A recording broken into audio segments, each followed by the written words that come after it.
Okay, here we go. An easy step-by-step reconstitution video. So what you'll need is your 3 ml syringe, the reconstitution needle I told you to also get, your bacteriostatic water, your peptide vial, and 1 or 2 of these alcohol pads. I'm gonna take out another couple just in case so that if I drop it or whatever, you know, I'm good to go. Okay, so first off, everything, gather it all so that you're ready. Secondly, I've washed my hands and ensured that this workspace is very clean. I've wiped it down with some kind of disinfecting wipe, like a Clorox wipe or whatever, and then let it dry. So step 1, we're gonna remove these little lids on these things. We're gonna pull them off so that the rubber is exposed. Okay, and then I'm gonna throw those away now so that they don't get in my way and cause problems. Second thing I'm gonna do is take my alcohol wipe. I'm gonna open it, and I'm going to gently clean the rubber port on my bacteriostatic water, as well as on my peptide vial. Now, this is Trizepitide, and so I'm only gonna draw 1 ml of the water to dissolve that. For your BPC blend that I also recommended for you, you would draw 2 ml of water into your syringe in order to reconstitute that one. But for now, we're just doing Trizepitide. So I've wiped them good. They've dried a little bit, and I'm gonna wipe them again just because I'm extra finicky about cleanliness.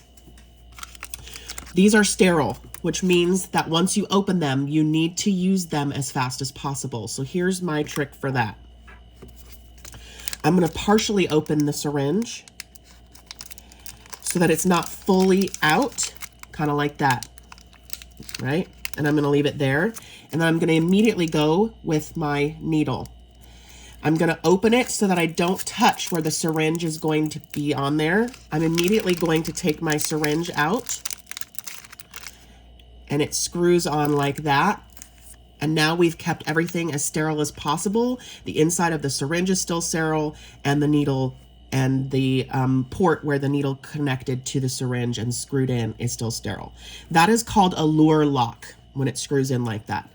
So then we can put that down because that's fine, and I'm gonna get rid of my trash so it's not in the way.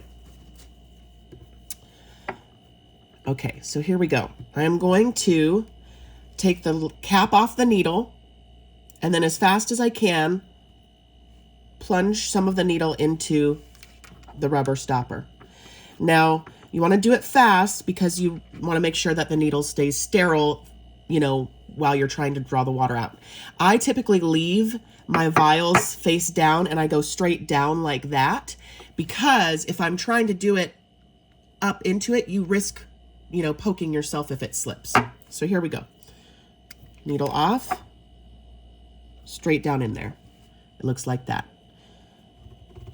You're gonna then invert, and I'm gonna pull the 1 ml I need for my Trizepitide. You might notice that there's some negative pressure, so the syringe is gonna try and pull it back in because the water is under negative pressure. So you're gonna pull it to the 1, invert it back again, and pull it out. You're then immediately going to plunge into the Trizepitide. Now, because it's negative pressure in there too, it's gonna wanna suck the water out really fast. You don't wanna do that. You wanna hold it tight and let the syringe plunger go down just a little bit at a time, okay? You don't wanna cause turbulence inside the vial. You wanna let the water come out real slow so that it dissolves the peptide and doesn't damage it. And see how I'm still kind of holding it now it's done. Needle comes out. Carefully put the little lid back on it. Unscrew that. This goes in a sharps container, and this can go in the trash. So you've not just taken up a bunch of room in your sharps container where you're gonna put this. So that goes there. This goes in my sharps container. This is now ready to use. Once it's all dissolved, you can draw it up with your insulin syringes and take your dose. This stays in the fridge because it's been opened now and used, must stay in the fridge, and this too. So, and each time you reuse the bacteriostatic to reconstitute, get a fresh wipey, open it, and wipe the top. Hope that helps.